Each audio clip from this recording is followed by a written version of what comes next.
और next concept is composite function. Composite function को मैं आपको एक एग्जांपल से समझाता हूँ, इससे आपको थोड़ा क्लैरिफाई हो जाएगा कि कंपोजिट फंक्शन का मीनिंग क्या है, इसका प्रैक्टिकल यूज क्या होता है। मैं आपको कुछ एग्जांपल ये दे रहा हूँ, यहाँ पर कुछ स्टूडेंट के मैंने नेम लिखे हुए, राइट, लाइक सचिन, विराट, रोहित, और ये इनके रोल नंबर है। सचिन का रोल नंबर कितना है 121, विराट का रोल नंबर कितना है 122, रोहित का रोल नंबर कितना है 123, राइट। अब आपने अभी 10th क्लास के बोर्ड एग्जाम्स दिए थे, आपने देखा होगा वहां पर जो आपको एग्जाम्स में शीट मिलते हैं उसके ऊपर एक कोड होता है ना, एग्जाम शीट में आपको कोड दिया जाता है। तो सचिन को जो एग्जाम शीट मिली है उसका कोड है L1, विराट को जो एग्जाम शीट मिली है उसका कोड है M2, और रोहित को जो एग्जाम शीट मिली है उसका कोड है N, राइट। कंपोजिट फंक्शन हमें किस तरह से हेल्प करता है? कंपोजिट फंक्शन हमें हेल्प करता है कि डायरेक्टली अगर मुझे ये पता करना हो कि सचिन की जो एग्जाम शीट थी उसका कोड क्या था, बिकॉज आपको पता है कि वहां तो रोल नंबर के बेसिस पर होता है। आपके जो वहां पर सीबीएसई बोर्ड एग्जाम्स में जब आप जाते हो तो वहां पर नेम नहीं होता, रोल नंबर होता है। तो पहले रोल नंबर तक जाते हैं, फिर रोल नंबर से एग्जाम शीट का कोड पता चलता है। कंपोजिट फंक्शन हमें किस तरह से हेल्प करता है कि अगर डायरेक्टली मुझे सचिन का एग्जाम शीट का कोड पता करना हो तो मैं कैसे पता कर सकता हूँ, ये इसमें कंपोजिट फंक्शन का रोल होता है। तो कंपोजिट फंक्शन इस तरह से हमें हेल्प प्रोवाइड करता है।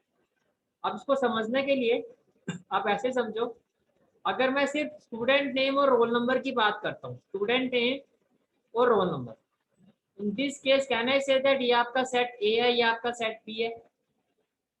सेट ए के जो भी एलिमेंट्स है वो एक्स हो गए, जिसको हम डोमेन कहते हैं, अभी तक ये स्टडी किया है। और वाई वाला एलिमेंट जो होता है फंक्शन होता है, जिसको हम एफ एक्स कहते हैं। Is it clear? यहाँ तक सारी बातें क्लियर है आपको? ओके, देन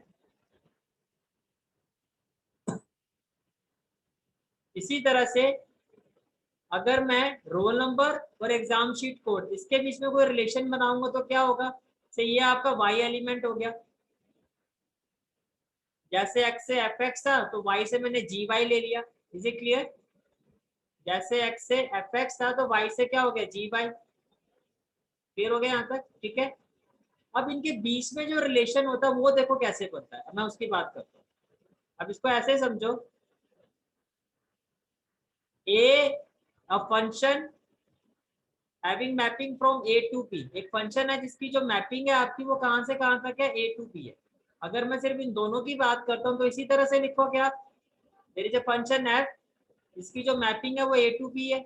इसमें ए सेट में क्या स्टूडेंट नेम और बी सेट में उनके रोल नंबर है। इसी तरह से अगर मैं फंक्शन जी लेता हूँ तो जी में जो मैपिंग है वो बी टू सी है, राइट। ये बी है आपका सेट और ये सी सेट है। तो बी और सी में क्या है? बी सेट में क्या है? स्टूडेंट के रोल नंबर, और सी सेट में हमने क्या मेंशन किया कि जो उनको एग्जाम शीट मिली थी उनके कोड मेंशन है। समझ में आ रहा है? यहाँ पर आपके दो डिफरेंट फंक्शन है। अब मुझे क्या करना है? ए टू सी का रिलेशन डायरेक्टली फाइंड करना है। अब वो कैसे होगा वो अब देखो आप।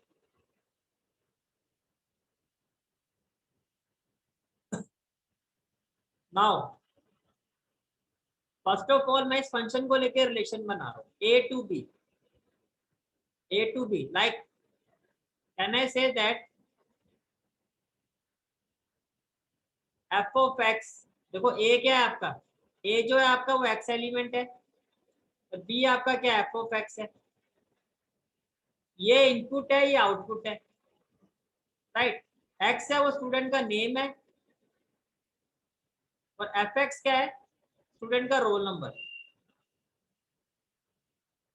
अब मैं अगर आपसे ये अगर मैं एक्स की वैल्यू पुट करता हूँ आपको, अगर मैं ए सेट पे बात करूं तो ए सेट में फर्स्ट नेम क्या था? सचिन था ना। ए टू बी, तो मैंने एक्स की जगह सचिन को पुट कर दिया। अब सचिन का रोल नंबर 121 है, right.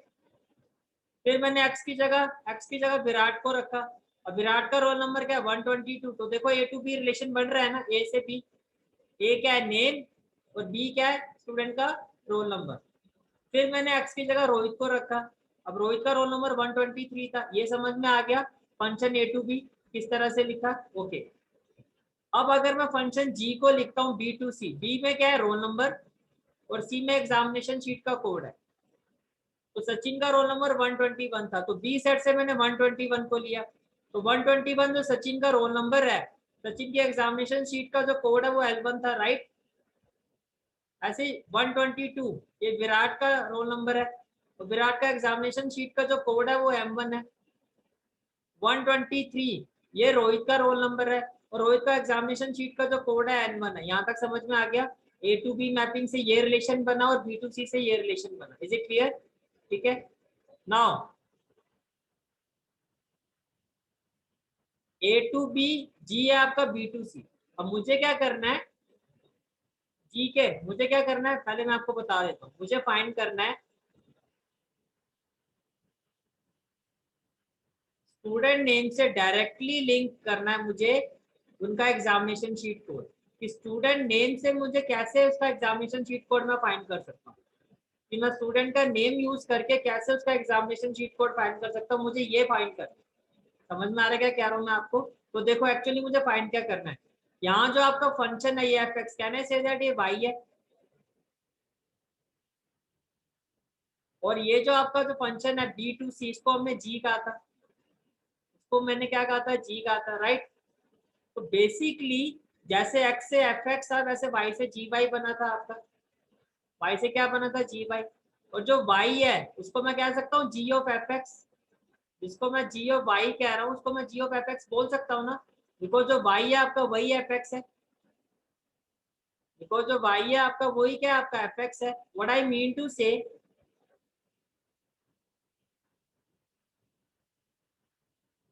I am going to find the value of g of fx, g of fx। अब देखो कैसे, g ऑफ fx में देखो g fx की जगह मैंने वैल्यू पुट की f of Sachin,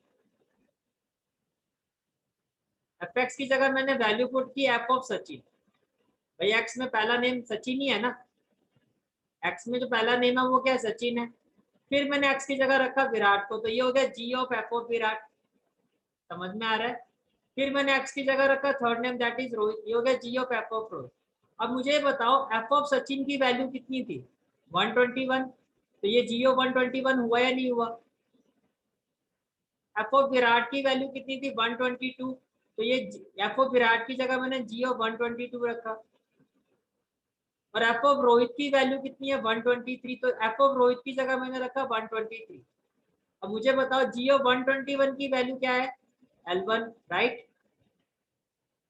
g of 122 की वैल्यू क्या है, M1। g ऑफ 123 की वैल्यू क्या है आपकी, N1। Is it clear? समझ में आ रहा है क्या कह रहा हूं मैं आपको? ठीक है।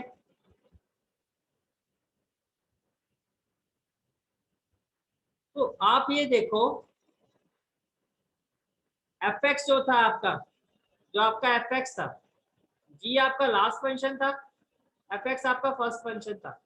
तो डायरेक्टली सचिन से, डायरेक्टली सचिन देखो ये आपने g ऑफ fx निकाला ना, तो डायरेक्टली आप यहाँ से इस नेम पे पहुंच गए ना।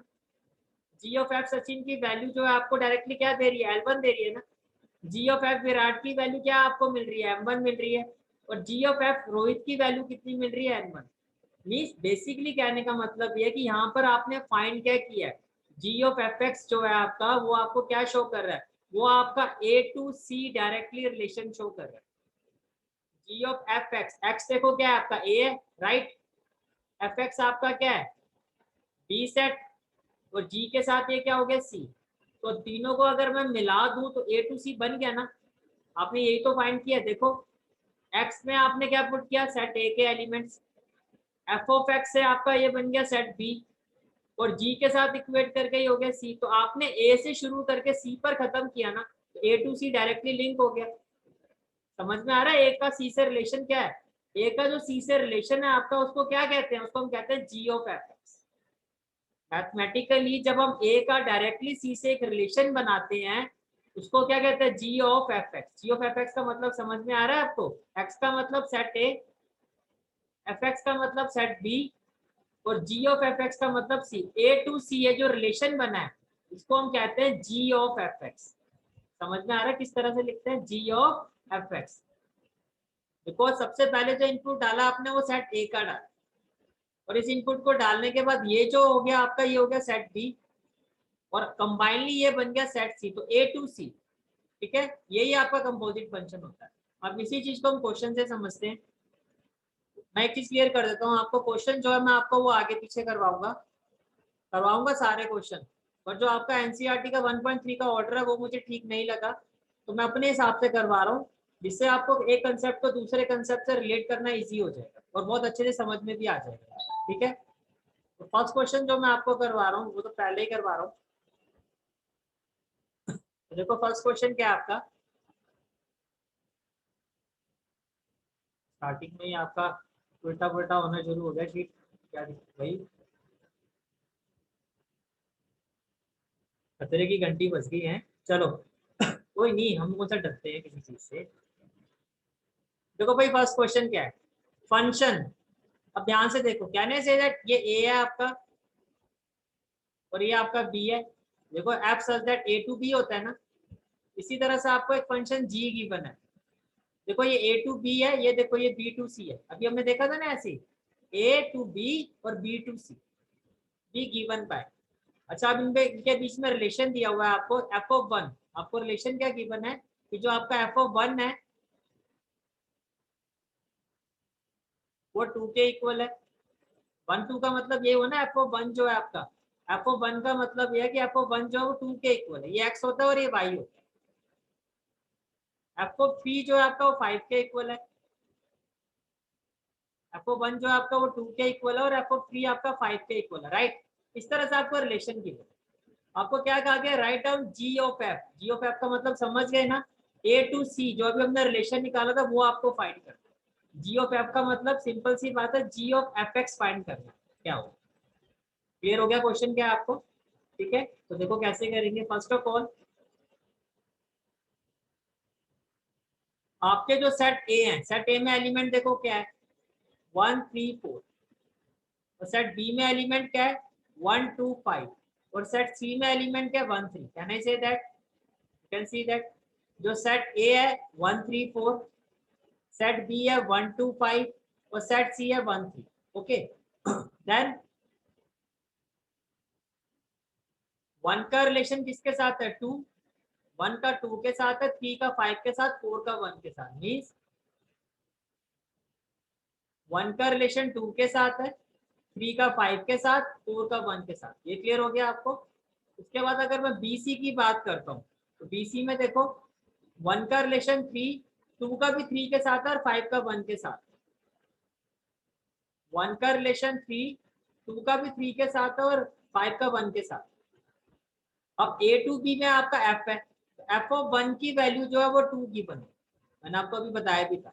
वन टू का मतलब ये है कि एफ ऑफ वन जो है वो टू के इक्वल है। ये जो मैं आपको, इसका मतलब यही है कि एफ ऑफ वन जो है आपका वो टू के equal, F of three five के इक्वल। ये एफ ऑफ थ्री की जो इमेज है वो फाइव है, और एफ ऑफ फोर जो वन के इक्वल है। समझ में आ रहा है क्या कह रहा हूँ मैं आपको। ठीक है, ये आपको रिलेशन ऑलरेडी गिवन है कि एफ ऑफ वन टू के इक्वल है, एफ ऑफ थ्री फाइव के इक्वल है, एफ ऑफ फोर वन के इक्वल। इसी तरह से जी ऑफ वन जो है आपका वो थ्री के इक्वल है, जी ऑफ टू जो है वो भी थ्री के इक्वल है, और जी ऑफ फाइव जो है वन के इक्वल है। यहाँ तक क्लियर हो गया। अब आपको फाइंड करना है जी ऑफ एफ। क्वेश्चन क्लियर हो गया सारा। ठीक है, we need to find ji of F. अब देखो, तो जी ऑफ एफ का समझने से पहले आप ये समझो कि जब हम बात करते हैं f of A to B, कहने से दैट ए का मतलब डोमेन होता है, बी का मतलब कोडोमेन। 1.2 में सारे क्वेश्चन ऐसे ही थे। जब मैं बी टू सी की बात कर रहा हूँ तो बी आपका डोमेन है और सी आपका कोडोमेन है। और जी ऑफ एफ में हमें क्या फाइंड करना होता है, ए का सी के साथ रिलेशन। जी ऑफ एफ का मतलब क्या होता है, ए का सी के साथ रिलेशन क्या होगा। तो ए आपका यहाँ पर डोमेन हो गया और सी आपका कोडोमेन होगा। समझ में आ रहा है क्या कह रहा हूँ मैं आपको। G of F, ji of F का मतलब यही है ना कि कोडोमेन। देखो जो आपका कोडोमेन है वो जी से आ रहा है ना, सी कहाँ से है, जी से है आपका, तो ए कहाँ से है, वो एफ से है। तो कहना है say that ji of F का मतलब क्या होता है कि कोडोमेन टू डोमेन हमें फाइंड करना होता है। समझ में आ रहा है क्या कह रहा हूँ मैं आपको। मैं फिर से रिपीट कर देता हूँ, जी ऑफ एफ का मतलब, जी से आपको क्या, जब जी ऑफ एफ फाइंड करते हो तो पहली चीज तो ये समझो कि आपको ए के साथ सी का रिलेशन फाइंड करना है। ये क्लियर है आपको। ए आपका होता है डोमेन जो आपको कहाँ से मिलता है, एफ से। सी आपका होता है कोडोमेन जो आपको कहाँ से मिलता है, जी से। तो जब मैं आपको कह रहा हूँ जी ऑफ एफ फाइंड करो तो मैं कह रहा हूँ codomain to domain. Is it clear now? Codomain to domain find करने के लिए क्या है? अच्छा, जी ऑफ एफ का मतलब क्या हो गया? G of F X. G of F का मतलब क्या हो गया? G of F X. अब आप एक्स की वैल्यू जो पुट करोगे, पहले सबसे पहले आप यही पुट करोगे ना, एक्स की वैल्यू पुट करोगे। तो जो एफ ऑफ एक्स है ये आपका इनपुट होगा। एफ ऑफ एक्स क्या होगा? आपका इनपुट, और जी आपका आउटपुट होगा। तो कोडोमेन तो आप होता है आपका, आपको कोडोमेन से क्या मिलता है? आउटपुट मिलता है। लेकिन वो आउटपुट कब मिलता है? जब आप उसमें डोमेन से इनपुट डालो। समझ में आ रहा है क्या कह रहा हूँ? जब आप डोमेन से इनपुट डालोगे तब आपका भाई आउटपुट लेने के लिए इनपुट भी तो डालना पड़ेगा। अगर किसी चीज को मशीन में डालोगे प्रोडक्ट बनाने के लिए, पहले रॉ मटेरियल डालोगे तभी तो प्रोडक्ट बन के बाहर आएगा। तो इनपुट कहाँ से डालोगे? डोमेन से। इनपुट कहाँ से डालोगे? डोमेन से। और डोमेन कहाँ से आएगा? फंक्शन से। समझ में आ रहा है क्या कह रहा हूँ मैं आपको? तो जी ऑफ एफ का मतलब जो आपका इनपुट है वो एफ से आएगा, और आउटपुट जो है वो आपको जी से मिलेगा। इसी तरह से जब आप एफ ऑफ जी की बात करते हो तो आपको इनपुट कहाँ से मिलेगा? जी से। अब सिंपल सी बात ऐसे याद रखो, देखो जी ऑफ एफ में ये बाहर है ना, आउटसाइड। बाहर से अंदर जाते हो ना, ये आउटसाइड है। तो ये आपकी आउटपुट है, ये आपकी इनपुट है। तो इस केस में इनपुट आपको एफ फंक्शन से इनपुट देना होगा, और जी फंक्शन से आपका आउटपुट मिलेगा। जब मैं एफ ऑफ जी की बात करता हूँ तो इनपुट कहाँ से आएगा? जी फंक्शन से। और आउटपुट कहाँ से मिलेगा? एफ से मिलेगा। इस केस में जो कोडोमेन है आपका वो एफ है, और डोमेन आपका जी है। समझ में आ रहा है? बिकॉज जो डोमेन वाला होता है वो इनपुट देता है। अच्छा, एच ऑफ जी में देखो, एच आपका क्या होगा? आउटपुट, और जी आपका इनपुट होगा। तो H of G X. F of G का मतलब F of G X. G of F का मतलब G of F X. G of H का मतलब जी ऑफ एच एक्स। ये सारी चीजें समझ में आ रही है? एग्जाम में कुछ भी आ सकता है। तो पहले तो ये कंसेप्ट समझ में आया आपको? क्लियर है? ओके, ठीक है। अब आगे देखो। अब मुझे क्या फाइंड करना क्वेश्चन में? I need to find ji of F. Ji of F का मतलब कहने से था G of F X. G of F का मतलब क्या हो गया? G of F X. G of F X.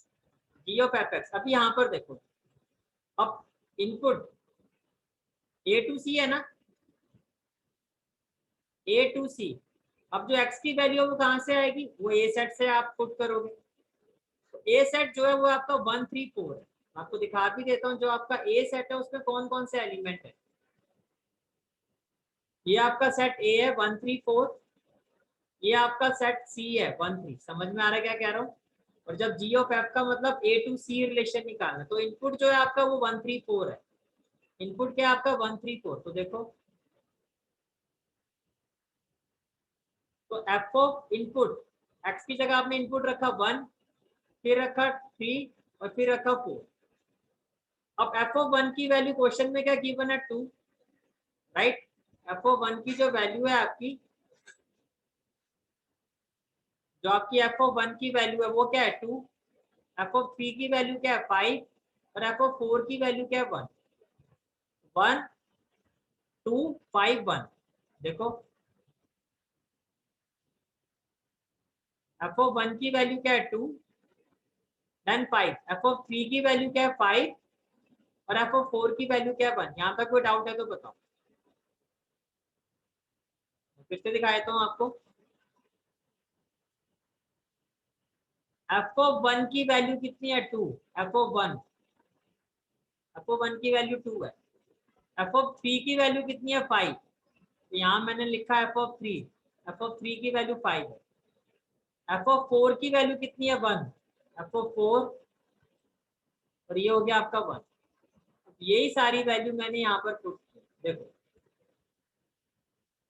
G of F का मतलब मैंने आपको बताया था जी ऑफ एफ एक्स। पहले एक्स की जगह 1 रखा, ये हो गया एफ ऑफ 1। फिर एक्स की जगह 3 रखा, एफ ऑफ 3। फिर एक्स की जगह 4 रखा, एफ ऑफ 4। अब एफ ऑफ 1 की वैल्यू कितनी है? 2। तो ये हो गया G2। एफ ऑफ 3 की वैल्यू कितनी है? 5। ये हो गया G5। एफ ऑफ 4 की वैल्यू कितनी है? 1। तो ये हो गया G1। यहाँ तक कोई डाउट? क्लियर है यहाँ तक? ठीक है। अब G2। अब G2 के केस में आ जाओ। देखो,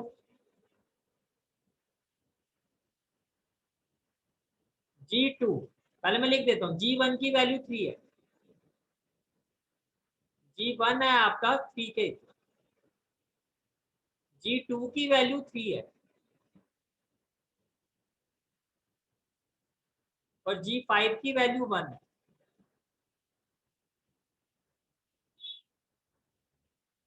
Is it clear? Now you can see that G2 आपका कितना है 3, G5 कितना है आपका 1 और G1 कितना है 3। This is the final answer. ये आपका G ऑफ F आ गया। समझ में आया कैसे निकाला? पहली बात तो ये समझो, G ऑफ F का मतलब जो इनपुट है आपका वो F ऑफ X देगा और आउटपुट आपका कहाँ से आएगा, वो G से आएगा। आउटपुट का मतलब ये कोडोमेन है और ये डोमेन है। और G ऑफ F का मतलब A टू C, तो A से इनपुट आएगा और आउटपुट आपको C सेट से मिलेगा। आप देख सकते हो ये सारी की सारी वैल्यू आपकी C सेट से आई है, 3 और 1। Is it clear? Okay. Next concept आता है आपका कि कंपोजिट फंक्शन को सेट बिल्डर फॉर्म में किस तरह से हम रिप्रेजेंट करते हैं। देखो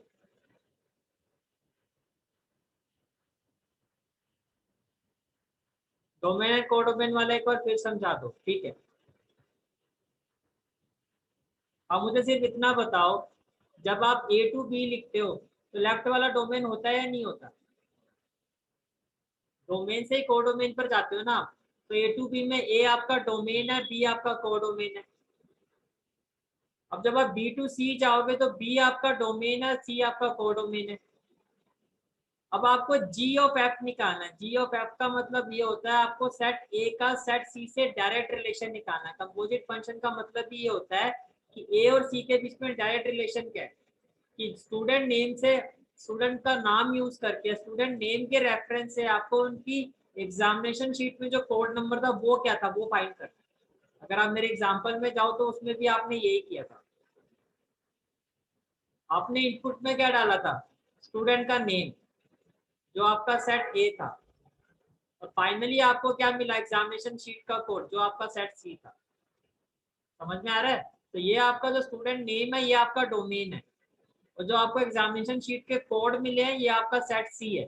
तो ए टू सी का जो रिलेशन होता है वो इस तरह से होता है।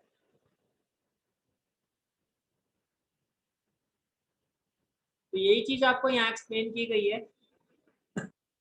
जब आपको ये कहा जाता है कि जी ऑफ एफ निकालो, इसका मतलब कि जो आपका एफ फंक्शन है या आपका सेट ए का सेट सी से डायरेक्ट रिलेशन क्या है ये आपको फाइंड करने के लिए कहा गया। तो ऐसे केसेस में जो आपका ऑफ के बाद जो होता है, जी ऑफ एफ ऑफ के बाद जो होता है ये आपका डोमेन, डोमेन सेट जो होता है वो इस फंक्शन से आता है। और ऑफ से पहले जो होता है ये आपका कोडोमेन सेट होता है। समझ में आ रहा है क्या कह रहा हूँ? देखो ऑफ के बाद जो है आपका वो एफ है। अब एफ में दो सेट है, तो ए टू बी, और ऑफ से पहले क्या है वो आपका जी फंक्शन है। जी में भी दो सेट है, बी और सी। कॉमन सेट को हटा दो तो बचा क्या है, ए टू सी। ए जो है आपका वो डोमेन है और सी जो है आपका कोडोमेन। समझ में आ रहा है क्या कह रहा हूँ मैं आपको? ऑर्डर वाइज देखोगे तो लेफ्ट में ए आ रहा है, राइट में सी आ रहा है। जो लेफ्ट में होता है वो डोमेन होता है, राइट वाला कोडोमेन होता है। अब समझ में आ गया? तो बेसिकली फर्स्ट फंक्शन के डोमेन से सेकंड फंक्शन के कोडोमेन का रिलेशन फाइंड करना होता है, वो कंपोजिट फंक्शन के थ्रू हम करते हैं। समझ में आ गया? ठीक है, ओके।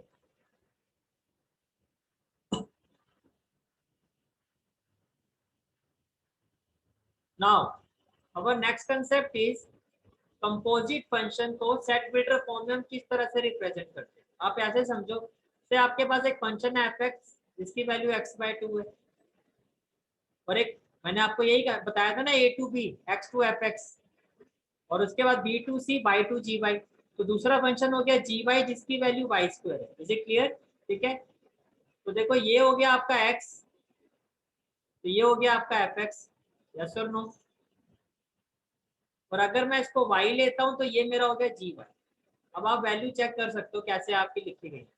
तो अगर x आपका 4 है तो 4 का हाफ कितना होगा 2, तो 4 का 2 के रिलेशन बन गया।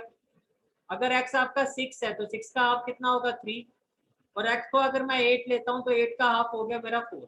ये समझ में आ गया? अच्छा y टू वाई स्क्वायर, 2 का स्क्वायर क्या होगा 4, 3 का स्क्वायर क्या होगा 9, 4 का स्क्वायर क्या होगा 16। यहाँ तक कोई डाउट? इन फंक्शंस की वैल्यू को यूज करके, इन फंक्शंस का यूज करके मैंने ये सेट बनाया, ठीक है। अब आगे देखो, तो ये हो गया आपका सेट ए, ये हो गया सेट बी और ये set C. A to B function F, B to C function G, यही करते हैं, ठीक है। अब अगर मैं आपको ये कहता हूं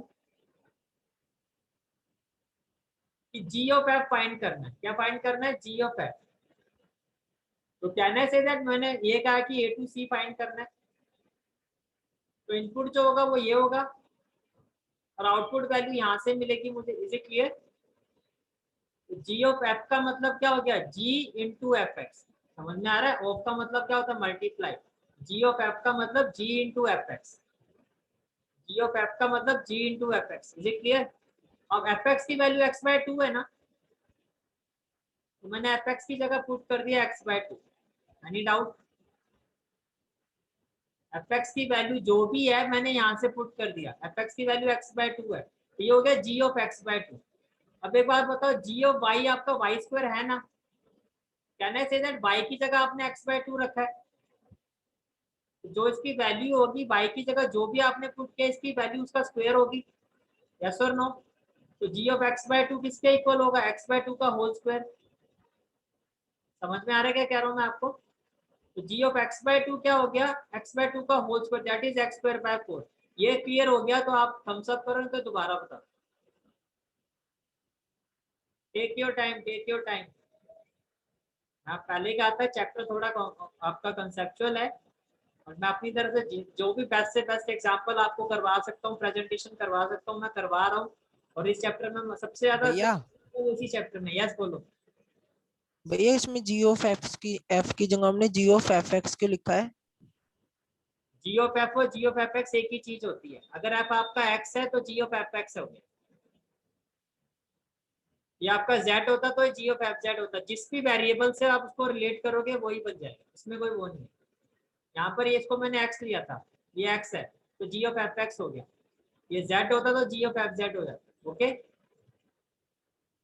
समझ में आ गया क्या कह रहा हूँ मैं आपको? तो देखो, आपने इनपुट जो थी वो किस में दी थी, एक्स में दी थी, तो आउटपुट जो है आपकी वो भी आपकी एक्स वेरिएबल में ही आई है। रिलेशन समझ में आ रहा है? आपने इनपुट जो है वो किस वेरिएबल से दिया था, एक्स से दिया था, तो जो आउटपुट है आपका वो भी उसी वेरिएबल में आया। एक्स का इनपुट था तो आउटपुट भी एक्स में ही आया। Is it clear? ठीक है, मींस ये जो वैल्यूएशन है in terms of x variable, इसका क्या आउटपुट होगा ये आपने यहाँ फाइंड कर दिया। अब देखो इसको अगर मैं यहाँ पे पुट करता हूँ, अब से मैं जी ऑफ सेवन फाइंड करना है मुझे। क्या फाइंड करना है, जी ऑफ सेवन। आपने देखा ना जी ऑफ वाई जो है वाई स्क्वायर के इक्वल है, तो अगर मैं आपको कहूँ जी ऑफ सेवन क्या होगा, तो आप यही कहोगे ना, सेवन स्क्वायर। और जी ऑफ थ्री क्या होगा, थ्री स्क्वायर। यस और नो? जी ऑफ सेवन क्या होगा, seven square that is 49। G of three क्या होगा, three square that is 9। Okay, अब ये जो आपने लिखा है, ये जो आपने वैल्यू लिखी है कि जी ऑफ एफ एक्स जो है मेरा एक्स स्क्वायर बाय फोर के इक्वल है, जी ऑफ एफ एक्स जो है मेरा एक्स स्क्वायर बाय फोर के इक्वल है, ये आपका रिलेशन बन गया ना, G of F X is equal to X square by four.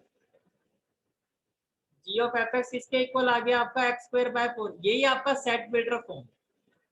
ये आपने क्या रिलेशन बनाया, ये आपका सेट बिल्डर फॉर्म है। एक्स की टर्म्स में क्या रिलेशन होगा इसका, ए टू सी, इसी को सेट बिल्डर फॉर्म कहते हैं। इसी को भाई, जो अभी आपने प्रीवियस केस में किया था वो सारी रोस्टर फॉर्म में थी। प्रीवियस केस में हमने क्या किया था, अभी प्रीवियस एग्जांपल में हमने रोस्टर फॉर्म के एग्जांपल किए थे, like g of F x, x आपका सेट ए था, राइट। मैंने क्या कहा था, यहाँ से जो आंसर आएगा सेट सी से आएगा, जी ऑफ एफ एक्स। अब सेट ए में आपका अगर आप वैल्यू पुट करोगे लाइक 4 6 8, अब देखो यहाँ से आपका जो सेट ए था वो था क्या, देखो सेट ए में यही है ना, 4 6 8। सेट ए में कौन कौन सा एलिमेंट है आपके पास, 4 6 8। तो देखो जो सेट ए है उसमें एलिमेंट है 4 6 8। तो जी ऑफ एफ एक्स देखो, जी ऑफ एफ 4, पहले आपने 4 को पुट किया, फिर जी ऑफ एफ 6, फिर जी ऑफ एफ 8। यहाँ तक समझ में आ गया क्या कह रहा हूँ मैं आपको? ठीक है, ये समझ में आ गया आपको? जी ऑफ एफ फोर का मतलब जी एफ फोर ही है ना आपका, ये तो समझ में आ चुका है ना आपको, जी ऑफ एफ फोर इसका मतलब यही है ना कि G within bracket F four, ये भी मैं बता चुका हूँ आपको, समझ में आ गया आपका, ठीक है। अब अगर आप इसकी वैल्यू निकालते हो एफ फोर, अब एफ फोर की वैल्यू क्या है देखो, एफ ऑफ फोर ये था आपका फोर, ये कितना था फोर, और ये क्या था इसका हाफ, एफ ऑफ एक्स किसके इक्वल था एक्स बाय टू, तो अगर मैं एफ ऑफ फोर पूछूंगा तो एफ ऑफ फोर की वैल्यू क्या होगी, टू ही आएगी ना, F of four, F of four की वैल्यू क्या आएगी, एफ ऑफ फोर एक्स की जगह आप फोर रखोगे तो एफ ऑफ फोर की value four by two two आएगी ना, समझ में आ रहा है। और अगर मैं आपसे पूछता हूँ f of six, f of six की वैल्यू क्या आएगी, थ्री। अब अगर मैं आपसे पूछता हूँ f of eight, f of eight की वैल्यू क्या आएगी, फोर। इज इट क्लियर, समझ में आ गई सारी बातें।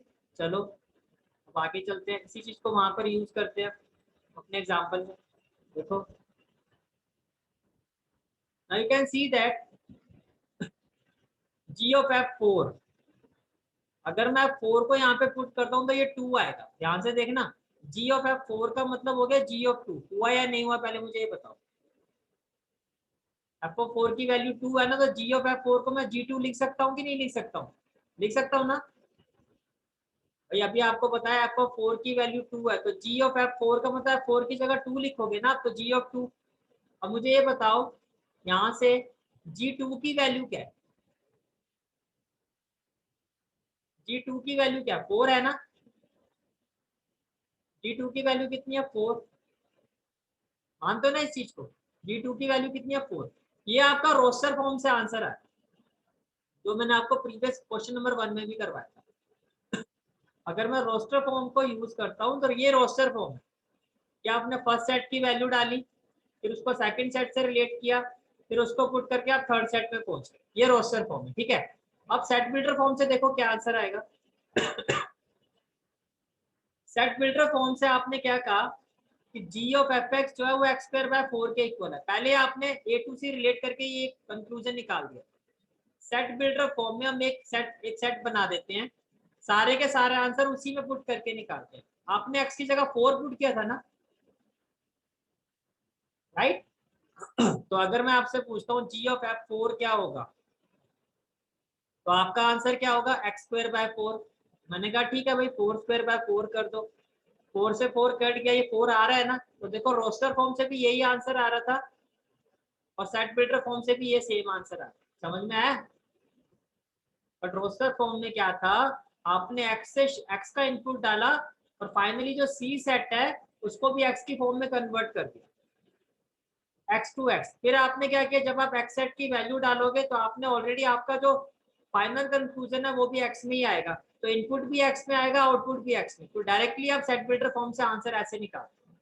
दोनों फॉर्म समझ में आ गई, सेट बिल्डर फॉर्म से कैसे करते हैं और रोस्टर फॉर्म से कैसे करते हैं। मेजोरिटी में तो आप इसी से डील करोगे,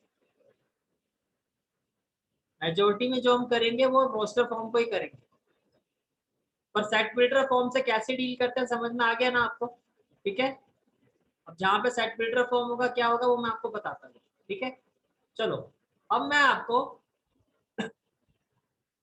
नेक्स्ट क्वेश्चन से पहले एग्जाम्पल 26 करवा रहा हूँ भाई। ये एक्सरसाइज में मैं बहुत सारी डिफरेंट चीजें करूंगा, इससे मैं एग्जाम्पल भी साथ साथ में करवाऊंगा, ठीक है। मैं आपको एग्जाम्पल 26 करवा रहा हूँ, जो आपकी पहले मैं एग्जाम्पल 26 निकाल देता हूँ। दिस इज द एग्जाम्पल 26, जो मैंने कंसेप्ट समझाया है इसको समझने के लिए एग्जाम्पल 26 बेस्ट है। देखो क्या है example 26, consider a function, can I say that natural to natural, तो सेट ए भी नेचुरल है, सेट बी भी नेचुरल नंबर है। Then function g again natural to natural, तो सेट सी भी नेचुरल है। Function h natural to real number, function h में जो natural to real number mapping है। डिफाइंड एज, आपको एफ एक्स की वैल्यू गिवन है 2x, जी वाई की वैल्यू गिवन है 3y प्लस 4, एच जेड की वैल्यू गिवन है sine Z, for all X Y and Z in natural number, show that H of G of F is equal to H of G of F. देख के student घबरा जाते हैं इस question को, भाई क्या क्या डाल दिया एक साथ। H of G of F, H of G of F, ठीक है कोई नहीं, हमें तो ऐसे क्वेश्चन करने में मजा आता है। चलो इनसे चैलेंजिंग क्वेश्चन में मजा आता है ना, अभी आप करोगे आपको अभी कुछ भी नहीं था। तो ध्यान से देखो, पहले जो प्रूव कर रहे हैं मैं वो लिख लो। H of G of F, H of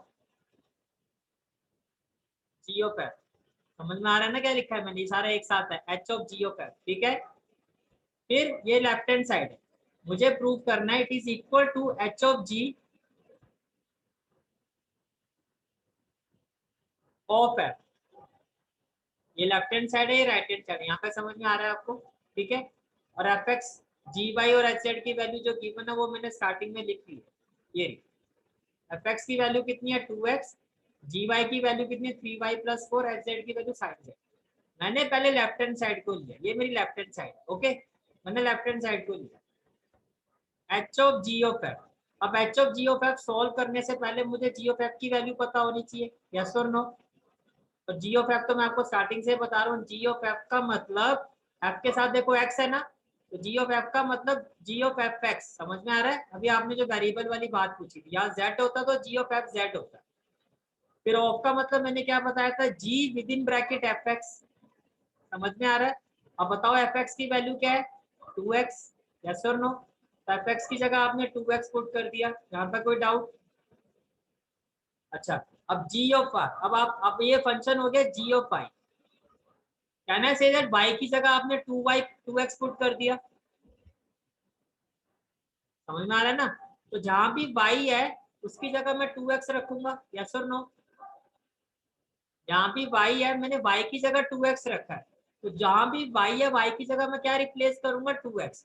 तो y की जगह मैंने 2x को रखा, तो ये हो गया 3 × 2x+4। Is it clear. तो आपके पास g ऑफ f की वैल्यू आ गई, दैट इज 6x+4। यहाँ पर कोई डाउट है तो बताओ, बिल्कुल आराम से, कोई डाउट है तो बताओ।